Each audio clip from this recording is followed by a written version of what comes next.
जोड़ों के दर्द में मिलती है राहत। मैरिंगो एशिया हॉस्पिटल गुरुग्राम में रोबोटिक तकनीकी से किया जा रहा है हिप रिप्लेसमेंट की सर्जरी।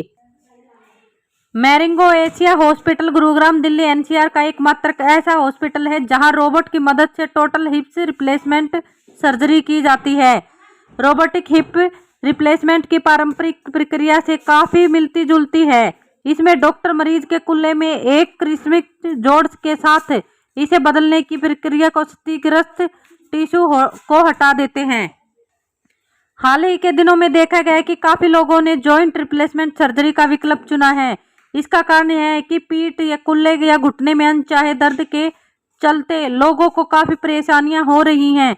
आमतौर पर पीठ में दर्द के कारण ठीक से नींद नहीं आती है, सो नहीं पाते हैं, रोजमर्रा के काम करने में कठिनाई होती है, शारीरिक दर्द होता है, सीढ़ियां चढ़ना उतरना ऐसी सामान्य गतिविधियों का सामना करना पड़ता है जिसमें झुकने की जरूरत पड़ती है, वो मुश्किल हो जाता है।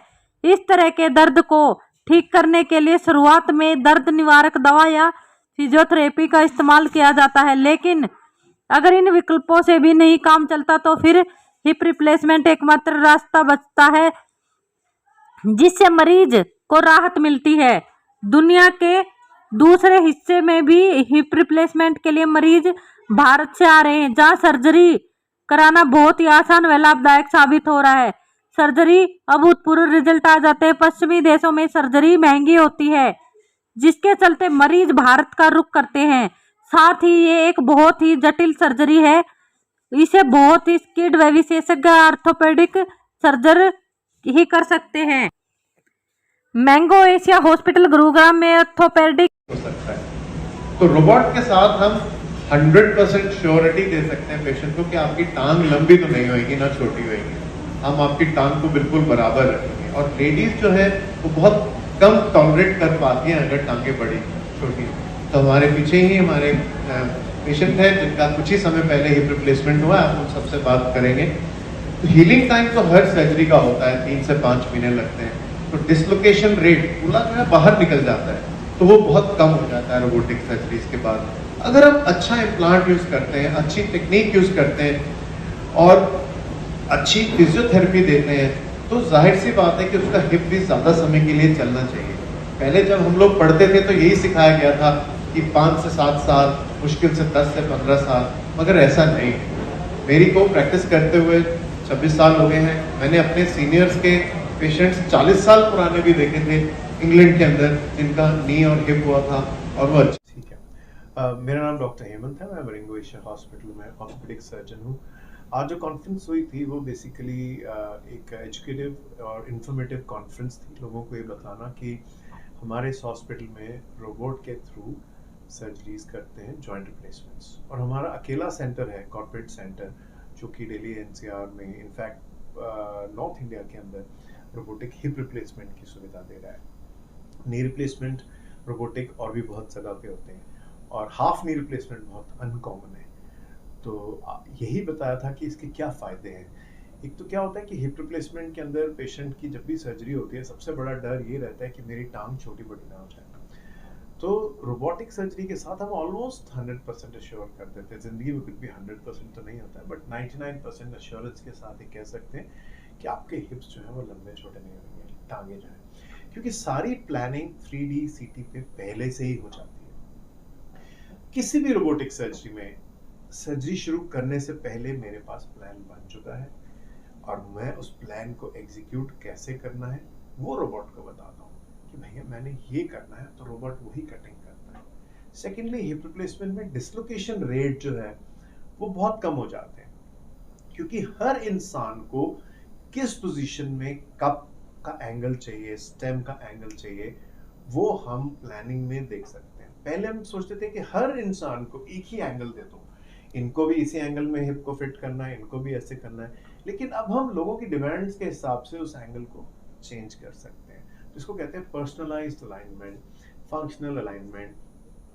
और अब रोबोटिक सर्जरी में बहुत ज़्यादा कट नहीं लगाने पड़ते हैं, जिसकी वजह से जो रिकवरी है वो फास्टर है। जैसे कि आज 2 पेशेंट्स हमारे यहाँ पे हमने बुलाए थे, उनको बिल्कुल रिसेंट सर्जरी हुई थी, एक को 20 दिन, एक को 1 महीना, और हमने उनकी बातचीत करवाई कि वो कैसा महसूस कर रहे हैं इसके बाद। डॉक्टर साहब आप बताएं कि जो आप जो बता रहे हैं हिप सर्जरी जो कर रही है रोबोटिक जो है, उसके अलावा भी कोई और सर्जरी भी रोबोटिक के थ्रू होगी या ऑर्थोपेडिक्स के अंदर हिप, नी रिप्लेसमेंट और हाफ नी रिप्लेसमेंट अभी तक इंडिया में यही अवेलेबल है।